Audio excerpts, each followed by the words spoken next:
Hello once again welcome to the remedial chemistry. तो आज के वीडियो लेक्चर में हम लोग बात करेंगे chemical properties of carboxylic acid. तो आज हमारा कार्बोक्सिलिक एसिड भी कंप्लीट हो जाएगा। तो प्रीवियस लेक्चर में फिजिकल प्रॉपर्टीज़ के बारे में बात करी थी। अगर वो वीडियो देखना है तो लिंक उसका डिस्क्रिप्शन बॉक्स में मिल जाएगा, तो जाओ और उसे देखो, समझो एसिडिक कैरेक्टर क्या होता है। चलिए आज बात करते हैं केमिकल रिएक्शंस की।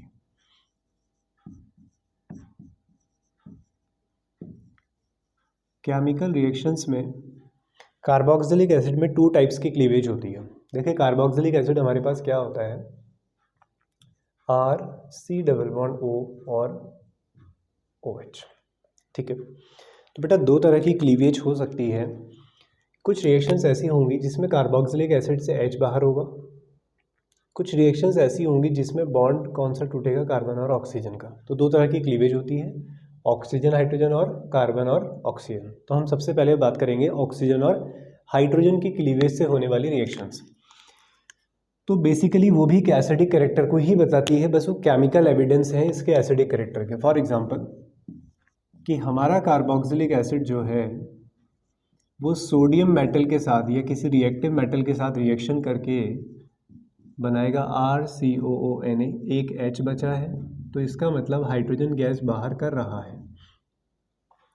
एसिड की डेफिनेशन में हम ये भी ऐड करते हैं कि एसिड वो है जो किसी रिएक्टिव मेटल से रिएक्शन करके हाइड्रोजन गैस बाहर करते हैं, तो कार्बोक्सिलिक एसिड भी ऐसा कर रहा है।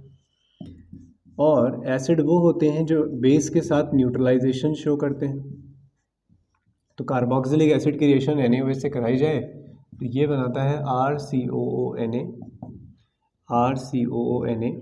और H2O, यानी कि ये जो रिएक्शंस है यहाँ पे देखिए RCOH से क्या बाहर हो रहा है बेटा, H।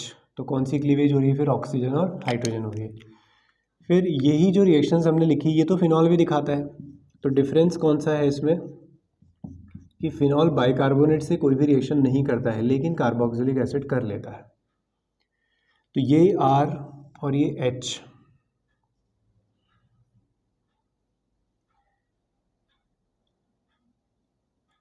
RCOOH की रिएक्शन हम NaHCO3 से करा रहे हैं, सोडियम बाइकार्बोनेट से। हाँ तो बिल्कुल ठीक है, ROH RH नहीं होगा, वो तो डी कार्बोक्सिलेशन में होता है। तो RCOONA, ठीक है, एक मिनट के लिए हम भी कंफ्यूज हो गए थे। तो RCOONA, एक H ये रहा, एक H ये रहा, दो H हो गए, एक O यहाँ से ले लो तो बन गया H2O। यहाँ से क्या बचा, CO3 में से एक O चला गया था, CO2, तो कार्बन डाइऑक्साइड गैस रिलीज हो गई है। इसी को बाइकार्बोनेट टेस्ट भी कहा जाता है। फिनॉल और अल्कोहल कार्बोक्सिलिक एसिड में डिफरेंस करना हो तो एक फेरिक क्लोराइड टेस्ट होता है, एक बाइकार्बोनेट टेस्ट।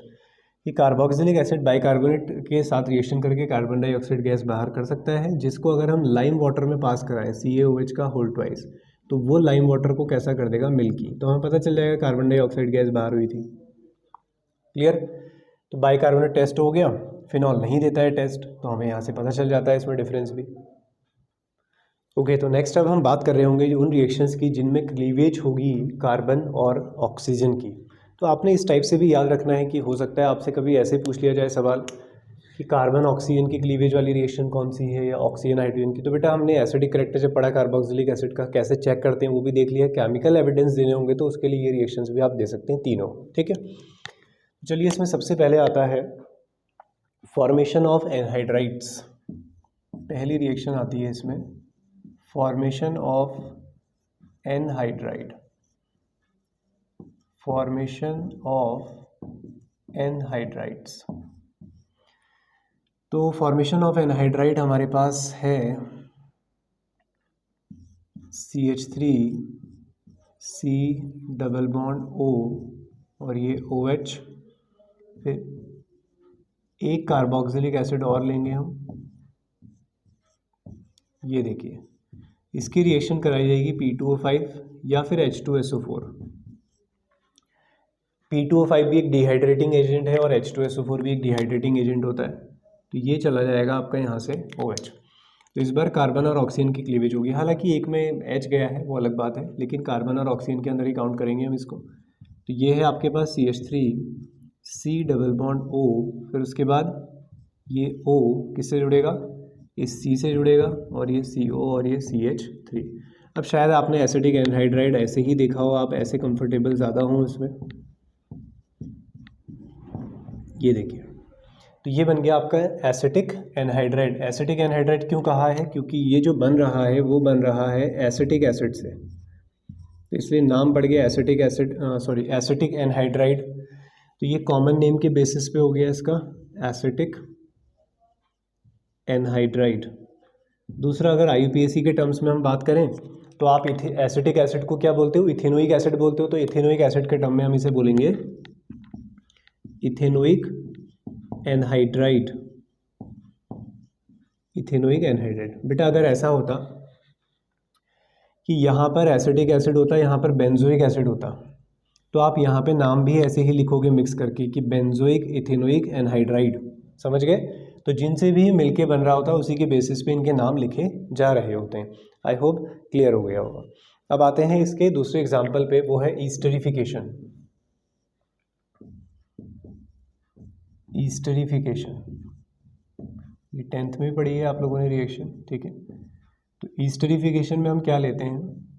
एक कार्बोक्सिलिक एसिड होता है, दूसरा हमारे पास कोई डिफरेंट अल्कोहल हो सकता है, यानी कि दोनों आर अलग अलग हो सकते हैं, सेम भी हो सकते हैं, कोई मैटर नहीं करेगा। ये रिएक्शन एक रिवर्सिबल रिएक्शन होती है, ये भी H2SO4 की प्रेजेंस में होगी, H पॉजिटिव से हम दिखा देते हैं उसको।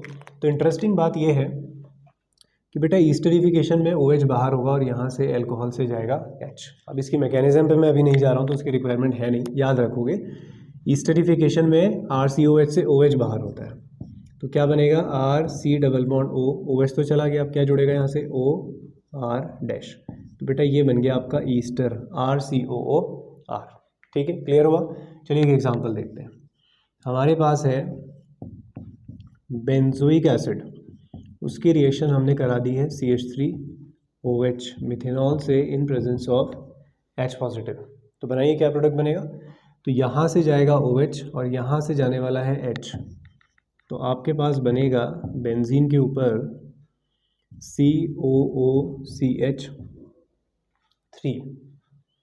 इसका नाम होता है, देखिए बेंजीन के ऊपर COOH होता तो क्या नाम होता? बोलिए। बेंजीन के ऊपर COOH का नाम होता बेंजोइक एसिड, राइट। अब ये ईस्टर के लिए नेमिंग क्या आती? O8, तो इसमें क्या छूट गया? एक एक्स्ट्रा मिथाइल, तो मिथाइल बेंजोएट, तो इसका नाम है मिथाइल बेंजोएट। क्लियर हुआ?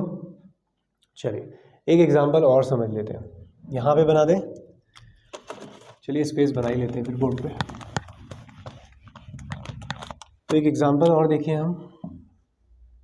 बेटा हमारे पास है एक फिनॉल, फिनॉल की रिएक्शन कराइए इथेनोइक एसिड से। चलिए प्रोपेनोइक एसिड ले लेते हैं, प्रोपियोनिक एसिड कहते हैं, इसका कॉमन नेम होता है H पॉजिटिव। तो अब बनाइए क्या प्रोडक्ट बनने वाला है। अब आप लोग जानते हैं कि सर COH से तो OH बाहर होगा और यहाँ से H बाहर होगा। अब तुम्हें काफ़ी क्लैरिटी आ रही होगी। पहले तो आप ये भी सोच रहे होंगे सर क्या ही फ़र्क पड़ता है, कंपाउंड तो सेम बन रहा है ना। यहाँ से OH नहीं गायब करना था आपने, तो O गायब हो, O के साथ सिर्फ H जाएगा, तो O किससे जुड़ेगा बेटा? CO से, और ये CH3। क्लियर हुआ? ये OH चला गया यहाँ से, है ना, ये बॉन्ड ऐसा ही तो है। ये देखिए कार्बन से गया है ना OH, तो कार्बन से जोड़ोगे इस ऑक्सीजन को। अब इसके बेसिस पे नाम नहीं लिखा जाएगा। थोड़ी देर के लिए मान लीजिए ये बेंजीन में हटा देता हूँ बेटा, बेंजीन अगर मैं हटा देता हूँ तो ये कुछ ऐसा ही तो है, CH3COOH। तो CH3COH का नाम क्या था? बोलिए, एसिटिक एसिड।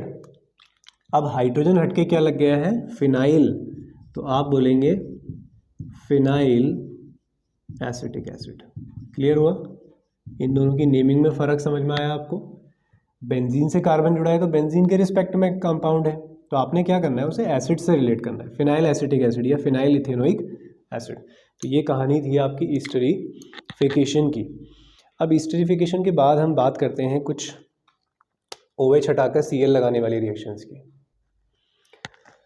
तो अब है रिएक्शन विथ, ये अल्कोहल वाले चैप्टर में पढ़ी है आपने, रिएक्शन विथ PCl5 PCl3 और इनमें सबसे बेस्ट थायोनिल क्लोराइड SOCl2। तो यहाँ पर भी फंक्शन वही है, इन सभी रिएक्शन का काम होता था OH हटाकर Cl लगाना। तो आपके पास है RCOH, उसकी रिएक्शन आप अगर कराएं PCl5 से तो क्या बनेगा RCOCl। RCOCl को क्या बोलते हैं बेटा, एसिड क्लोराइड। तो ये बन जाएगा आपका एसिड क्लोराइड RCOCl। तो RCOCl तो चला गया, क्या बचा है, एक फॉस्फोरस बचा है, यहाँ से एक O बचा है, 3 Cl ले लो, एक HCl बाहर हो जाता है, क्योंकि एक H और एक Cl बाहर, एक Cl लग गया है, तो POCl3 फॉस्फोरस ऑक्सी क्लोराइड, ये एसिड क्लोराइड बन गया। फिर अगेन अगर हम RCOH की रिएक्शन कराना चाहें PCl3 से, तो इसके 3 मॉलिक्यूल्स ले लो, तो 3 Cl हैं और 3 RCOO हैं, तो 3 RCOCl बना लो, प्रोडक्ट वही बनेगा, ठीक है। अब बाई प्रोडक्ट देख लेते हैं। तो बेटा 3 Cl थे, 3 की 3 चले गए, हाइड्रोजन कितने बचे, 3 हाइड्रोजन बच रहे हैं सर, एक फॉस्फोरस बच रहा है, और ऑक्सीजन भी कितने बच रहे हैं, 3, क्योंकि ये अलग हुआ ना RCOCl, तो O बचा है, H बचा, 3 H बचे, 3 ऑक्सीजन, तो H3PO3 फॉस्फोरस एसिड। अब इन सबसे ज़्यादा इनमें जो ख़ास रिएक्शन है वो है आपकी SOCl2 थायोनिल क्लोराइड से। इसका काम भी यही है RCOCl लगाना। तो सर ख़ास क्यों है, वैसे पता होगा तुम लोगों को। SO, एक O और ले लो, SO2 सल्फर डाइऑक्साइड गैस बन के बाहर उड़ गया, H और Cl, HCl भी गैस होता है, HCl भी गैस बाहर, तो सिंपल आपके पास प्योर प्रोडक्ट मिल जाएगा RCOCl। ये कन्वर्जन्स में यूज़ हो रहा होगा, इसमें रोजेनमुंड रिएक्शन लगा देंगे हम आगे जाके, तो एक अच्छा कन्वर्जन बन जाता है, बेंजल्डिहाइड वगैरह बनाने के लिए काफ़ी यूज़ होता है। अब हम बात करते हैं रिएक्शन विद अमोनिया, जो बहुत ही इंपॉर्टेंट है आपके ABCD टाइप के क्वेश्चंस करने के लिए, जो आपके बोर्ड एग्जाम्स में पूछे जाते हैं। बच्चे बड़े परेशान होते हैं उसके लिए, क्योंकि रिएक्शन सही से याद नहीं होती है, तो उन क्वेश्चंस को इतना ईजीली बनाया नहीं जाता है, ठीक है। रिएक्शंस मिक्स होती हैं। तो रिएक्शंस विद अमोनिया, तो RCOOH बोलो बेटा एक एसिड है, और अमोनिया एक बेस है, क्योंकि ये लोन पेयर है इसके पास, ये हाइड्रोजन को एक्सेप्ट कर सकता है, ये हाइड्रोजन को डोनेट कर सकता है, तो ये एक रिवर्सिबल रिएक्शन रहेगी, क्योंकि ये एक वीक एसिड है। तो RCOO नेगेटिव बन जाएगा, इसने अपना H दे दिया, इसने H को एक्सेप्ट कर लिया, तो ये बन जाएगा NH4 पॉजिटिव। अलग अलग नहीं लिखने हैं, क्योंकि किसी को कोई ले जाने वाला नहीं है, तो ये सॉल्ट बन जाएगा, ammonium salt of carboxylic acid. Clear, यानी कि CH3 होता तो अमोनियम एसीटेट बोल देते। तो ये बन गया आपका। उसके बाद क्या है, अगर आपको आपने यहाँ से इसको हीट कर दिया बेटा, हीट करने से क्या होगा, यहाँ से H2O बाहर हो जाएगा, तो ये बन जाएगा तुम्हारा RCONH2। तो यहाँ से 2 H गए और यहाँ से एक O, तो क्या बाहर हुआ हीट करने से, H2O। क्लियर। तो RCONH2 होता है बेटा एमाइड, ये भी हाइड्रोजन बॉन्डिंग करता है, ठीक है, एसिड से भी ज़्यादा करता है। अब डायरेक्ट लिखना चाहें इस रिएक्शन को, तो डायरेक्ट बड़े काम की रिएक्शन है हमारे पास, जब हम यूज़ कर रहे होंगे तो हम लिखेंगे सीधे सीधे NH3 हीट, ठीक है, NH3 हीट। वहाँ पे हम सीधे समझेंगे सर यहाँ से OH हटाइए, यहाँ से H हटाइए, H2O बाहर, तो हमारे पास बचेगा RCO, यहाँ से H गया, क्या बचा, NH2। क्लियर हुआ। तो क्वेश्चन में ध्यान से देखना, जल्दीबाजी करने की ज़रूरत नहीं है कि आप डायरेक्ट यही बना दें। देखें अगर अमोनिया के साथ हीट दिया है तो अब आप प्रोडक्ट यहाँ डायरेक्ट बना दें, नहीं दिया है तो यहाँ तक ही पहुँच रहे होंगे। चलिए कुछ और एग्जांपल इस पे रखते हैं। बेंजोइक एसिड की रिएक्शन कराएंगे तो भी ऐसा ही होने वाला है, बेंजोइक एसिड की रिएक्शन कराओगे तो भी ऐसा ही होगा। NH3 के साथ रिएक्शन करा देते हैं, तो COO नेगेटिव और NH4 पॉजिटिव। तो पहले ये बेंजोइक एसिड था, अब अमोनिया क्या बोलेंगे, क्या बोलते थे, ammonium salt of carboxylic acid, ammonium acetate कहा था, अमोनियम बेंजोएट बोल दोगे। हाँ, सोडियम बेंजोएट होता है, जैसे ही अमोनियम बेंजोएट हो गया, राइट। इसको हीट कर लेंगे, H2O बाहर कर लेंगे, बेंजीन के ऊपर बन जाएगा एक बहुत ही ख़ास कंपाउंड CONH2, जिसे कहा जाता है बेटा बेंजामाइड। क्लियर है, जिसे हम क्या बोलेंगे, बेंजामाइड। बेंजीन के ऊपर CONH2, ये इंपॉर्टेंट कंपाउंड है, यूज़ होता है हमारा काफ़ी नेम रिएक्शंस में। तो बेंजामाइड बन गया है। एक और एग्जांपल देखते हैं, बेंजीन के 1 और 2 पोजीशन पे COH है, मतलब एक बेंजोइक एसिड है, उसकी ऑर्थो पोजीशन पे क्या लगा है, COH। ऑर्थो समझते हो ना, कोई भी ग्रुप कहीं भी लगा है उसकी नेक्स्ट पोजीशन ऑर्थो है, इसकी नेक्स्ट पोजीशन ऑर्थो। अगर ये गायब कर दें तो इसकी नेक्स्ट ये ऑर्थो, ऊपर भी ऑर्थो, ठीक है। तो इसको बोलते हैं थैलिक एसिड। क्या बोलते हैं, थैलिक एसिड बेटा, PH साइलेंट, थैलिक एसिड। तो थैलिक एसिड की रिएक्शन कराओ 2 मोल्स ऑफ NH3 से, तो सी यही होगा जो ऊपर हो रहा है, ठीक है, जो ऊपर हुआ है वही होगा, COO negative NH4 positive, COO negative NH4 positive, ये हुआ। अब हीट करेंगे इसे, तो हीट करने से H2O बाहर होगा, तो जैसा अभी तक हुआ है होता आया है वही बनेगा। तो नया क्या सिखाने वाले हैं वो अभी बताते हैं। ये बन गया आपका CONH2, तो 2 एमाइड ग्रुप आ गए, इतना समझ गए। मैं थोड़ा सा ऊपर ले आता हूँ इसे। अब यहाँ पे करनी है स्ट्रॉन्ग हीटिंग, ठीक है, स्ट्रॉन्ग हीटिंग, बहुत ज़्यादा हीट किया जाएगा। तो बेटा यहाँ पे और चेंजेस देखने को मिलेंगे। होगा क्या कि ये NH2 और यहाँ से एक NH3 बन के बाहर चले जाएंगे। अगर मैं न्यूक्लियर अप्रोच की बात बताऊँ तो बेटा रिएक्शन ऐसे होगी कि ये नाइट्रोजन जो है अटैक करेगा कार्बन के सेंटर पे और ये बाहर होगा, तो ये NH2 नेगेटिव एक H को यहाँ से उठा लेगा और बन जाएगा, यहाँ से देखो NH2 चला गया तो CO बचा, यहाँ पे CO है। अब इस वाले नाइट्रोजन ने बॉन्डिंग कर ली है ऊपर के साथ भी और अपना एक H छोड़ दिया है, ये बन गया। तो ये बन गया है थैलीमाइड, जो आगे जाके एक नेम रिएक्शन का प्राइमरी रिएजेंट हुआ, थैलीमाइड। तो ऐसे बनना है, क्लियर हुआ। तो अमोनिया के साथ हम लोगों ने इस तरीके से इसकी रिएक्शन देख ली है। अब बस लास्ट 2 रिएक्शंस और बची हैं, फिर हमारा चैप्टर 4 रिएक्शंस और बची हैं, बस चैप्टर ख़त्म। चलिए तो जल्दी से करते हैं, बहुत छोटी रिएक्शंस रह गई हैं, फिर हमारा कार्बोक्सिलिक एसिड जो है वो ख़त्म हो गया है, फिर उसमें कुछ भी ऐसा नहीं बचा है। Just a second, okay. तो हमारे पास जो है वो है, चलिए बनाते हैं। तो अब हमारे पास रिएक्शन है बेटा रिडक्शन, तो अब हम करने वाले हैं रिडक्शन। अब एक और नई क्लीवेज। तो कार्बोक्सिलिक एसिड का जब रिडक्शन कराया जाता है तो इसका रिडक्शन हम करा देते हैं एक स्ट्रॉन्ग रिड्यूसिंग एजेंट LiAlH4, दूसरे स्टेप में आप वाटर ऐड करेंगे इसमें, जैसा कि ईस्टर में भी हम करते हैं रिडक्शन करने में। तो क्या है ना, हाइड्रोजन ऐड कर दो, एल्कोहल्स बनते हैं, तो ये बनेगा RCH2OH। तो इस बार ये वाला बॉन्ड टूट गया है, H2O बन के बाहर हो जाएगा। तो आपने करना क्या है, जितने कार्बन आपको दिए होंगे उतने कार्बन लेके आप क्या बना दो, एक अल्कोहल बना लो। ये कन्वर्जन्स में बड़ा यूज़ होगा कि आपको दिया गया है बेंजोइक एसिड, उसका आपने रिडक्शन करा देना है।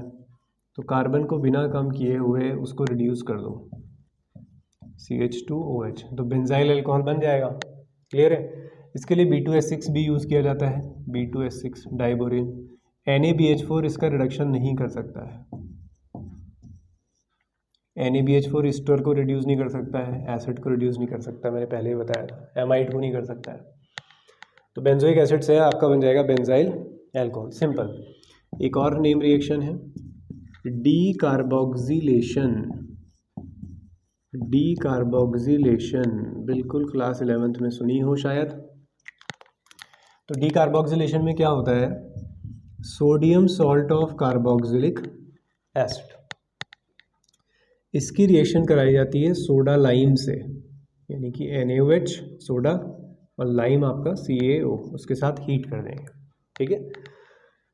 तो होने वाला क्या है कि हमारे पास इस कंपाउंड में से CO2 हट जाएगा, ठीक है, देखते हैं कैसे। तो इस R को मिल जाएगा ये H, इस R को मिल गया बेटा ये H, तो RH बन गया, यानी कि एल्केन। एक Na ये है, एक Na ये है, तो ये बना हमारा Na2। CO2 ये है, एक ऑक्सीजन यहाँ से लो, तो ये बन जाएगा Na2CO3। तो सोडियम कार्बोनेट बाहर हो गया, ठीक है। तो ये हो गया हमारी रिएक्शन। अब यहाँ पर आपके पास हो सकता था कि आपको बेंजोइक एसिड लिखा हुआ मिल जाए, तब आप कैसे लगाएंगे?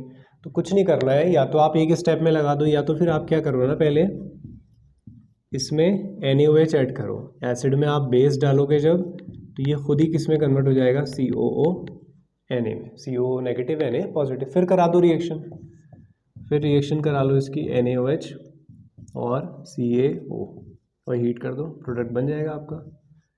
तो CO2 हटा दो और H। तो ट्रिक ये होती है कि CO2 हटाओ, ये हाइड्रोजन लगा दो, बस डीकार्बोक्सिलेशन हो गया। तो डीकार्बोक्सिलेशन कार्बन को रिड्यूस करने की एक अच्छी मेथड है। बेंजोइक एसिड से बेंजीन बनाने का इससे अच्छा कन्वर्जन क्या मिल सकता है तुम लोगों को, बोलो। अब एक रिएक्शन है हमारे पास, नेम रिएक्शन है। उससे पहले मैं एक बेकार वाली रिएक्शन, नॉर्मल रिएक्शन निपटा देता हूँ, नाइट्रेशन और ब्रोमिनेशन। तो बेटा बताइए मुझे, बेंजोइक एसिड जो होता है वो OP डायरेक्टिंग होता है, मेटा डायरेक्टिंग? बेंजोइक एसिड जो है वो ऑर्थो पैरा डायरेक्टिंग होता है या मेटा डायरेक्टिंग? ये हम कैसे चेक करते हैं कि अगर उस ग्रुप के पास कोई लोन पेयर है तो वो OP डायरेक्टिंग होगा, अगर नहीं है, वो double bond triple bond contain करता है, तो वो मेटा डायरेक्टिंग, तो मेटा डायरेक्टिंग है। ठीक है, बेंजोइक एसिड का नाइट्रेशन कर लीजिए, कॉन्सेंट्रेट HNO3, कॉन्सेंट्रेट H2SO4, कोई खास चेंजेस नहीं है, कॉन्सेंट्रेट HNO3, कॉन्सेंट्रेट H2SO4। तो COH ऐसे ही रहेगा, पैरा पोजीशन पे क्या लगा दोगे, NO2। इसी का ब्रोमिनेशन कर दो, Br2 ले लीजिए और FeBr3, एक लुईस एसिड, और पैरा पोजीशन पे क्या लगा देंगे, Br लगा देंगे। ठीक है, फ्रेडल-क्राफ्ट रिएक्शन हमारा बेंजोइक एसिड भी नहीं दे पाता है। इसकी रीजनिंग पे, इस तरह की कई सारी रीजनिंग पे एक लेक्चर जल्दी आने वाला है, जिसमें हम पूरी ऑर्गेनिक केमिस्ट्री चारों चैप्टर की रीजनिंग ही सॉल्व कर रहे होंगे। ठीक है, तो बस जल्दी आ जाएगा, इस वीक आ जाएगा वो। तो उसमें हम सारे रीजनिंग के क्वेश्चंस डिस्कस कर रहे होंगे, ऑर्गेनिक केमिस्ट्री को बहुत अच्छे से हम लोग समझ पा रहे होंगे। चलिए लास्ट रिएक्शन के साथ हम इस लेक्चर को कंप्लीट करते हैं, और वो नेम रिएक्शन है HVZ, हेल-वुल्हार्ड ज़िलिंस्की। अच्छा नाम है, हेल-वुल्हार्ड ज़िलिंस्की, इसे शॉर्ट में पढ़ा जाता है HVZ। हेल-वुल्हार्ड ज़िलिंस्की रिएक्शन को ही अल्फा हेलोजिनेशन के नाम से जाना जाता है, alpha halogenation of carboxylic acid. चलिए रिएक्शन पे आते हैं, क्या मीनिंग है इसका समझते हैं। तो हमारे पास है CH3COH, इसकी रिएक्शन आप कराएंगे रेड फॉस्फोरस प्लस Cl2 या फिर Br2, Cl2 ले सकते हैं या फिर Br2 ले सकते हैं, राइट। सेकंड स्टेप में आप H2O ऐड करेंगे। तो अल्फा हेलोजिनेशन क्यों कहा है? हेलोजिनेशन का मतलब हेलोजन जुड़ा होगा, Cl रखा है तो क्लोरीनेशन हो गया, Cl जुड़ा होगा। अल्फा का क्या मतलब, फंक्शनल ग्रुप का नेक्स्ट कार्बन अल्फा, तो यहाँ से H जाएगा, यहाँ से Cl जाएगा, तो 2 Cl में से 1 Cl यहाँ लग जाएगा। तो हेलोजिनेशन तो हुआ है ना बेटा, अरे बोलो बच्चों, हुआ है ना? बिल्कुल सर। तो हेलोजिनेशन हो गया है, कौन से कार्बन पे हुआ है, अल्फा कार्बन पे हुआ है, इसलिए बोला अल्फा हेलोजिनेशन। CH3COH का क्या नाम है, बोलो, एसिटिक एसिड। इसे हम बोलते हैं monochloro acetic acid, monochloro acetic acid. Naming तो कर ही लोगे, 1 2 क्लोरो इथेनोइक एसिड। अब ये रिएजेंट अगर इसे और मिल जाए तो और रिएक्शन हो सकती है, क्योंकि अल्फा हाइड्रोजन तो अभी है ही हमारे पास, रेड फॉस्फोरस प्लस Cl2 और दूसरा स्टेप में H2O। स्टेप सही से लिख लेना। तो एक और H चला जाएगा, एक और Cl लग जाएगा, अगेन COH ऐसे ही रहेगा। फिर दोबारा रिएक्शन हो सकती है, एक और H हटा दीजिए, तो आपके पास 3 Cl दिखाई दे रहे होंगे एक कार्बन के साथ। तो एक कार्बन के साथ 3 Cl हैं और COOH। क्लियर? तो मोनोक्लोरो एसिटिक एसिड, इसे क्या बोलेंगे आप, डाई क्लोरो एसिटिक एसिड, इसे आप बोलेंगे ट्राईक्लोरो एसिटिक एसिड। नेमिंग कर लेंगे 1 2, तो 2,2 डाई क्लोरो इथेनोइक एसिड। अब लास्ट वाले का नाम लिख लेना, इतने बेवकूफ़ नहीं हो तुम, ठीक है। तो 2,2,2 ट्राइक्लोरो इथेनोइक एसिड। तो ये थी आपकी लास्ट HVZ रिएक्शन। तो यहाँ पर हमारा सक्सेसफुली कार्बोक्सिलिक एसिड भी कंप्लीट हो गया है, मतलब एल्डिहाइड कीटोन कार्बोक्सिलिक एसिड हमने कंप्लीट कर लिया है। अब जो नेक्स्ट लेक्चर आने वाले हैं वो एमाइंस के आएंगे। एमाइंस हम कंप्लीट कर रहे होंगे, और शायद आप लोग अगर बहुत बाद में ही वीडियो देख रहे हो तो शायद वो सब कुछ कंप्लीट हो भी चुका होगा। तो एमाइंस हम कंप्लीट कर रहे होंगे, और फिर रीजनिंग वाला लेक्चर आप लोगों को मिल ही जाएगा।